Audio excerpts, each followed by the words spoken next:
অনেক দিন পরে পুরোনো খানা খাইতেছি। একটা পিঠা, দেশীয় গ্রাম্য পিঠা বানাইছি আমরা। তালের পিঠা, তাল দিয়ে কাঁঠাল গাছের পাতার ভিতরে ঢুকিয়ে কাঁঠাল পাতা দিয়ে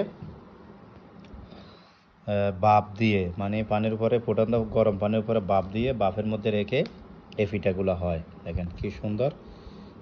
একটা খোলা দেখাই দেয়, এই যে খুলতেছে। এই যে কি সুন্দর দেখেন, অসাধারণ অসাধারণ। দেখছেন নারকেল, মানে এটার টেস্টিটা যারা খেয়েছেন তারা আসলে বুঝবেন। আমি আমি অনেক দিন পরে এটা খাচ্ছি, অনেক দিন পরে, ভাই কয়েক বছর পরে। ম্যাক্সিমাম অনেক বছর হয়ে গেছে, ছোটোবেলাতে খাইছি আমি, এখন হয় এখন খাই, এতদিন খাইতে পারি নাই বা সময়ের কারণে।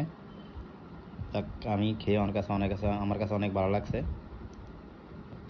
আপনারা যদি খেতে চান অবশ্যই কমেন্ট করে জানাবেন। আল্লাহ হাফেজ।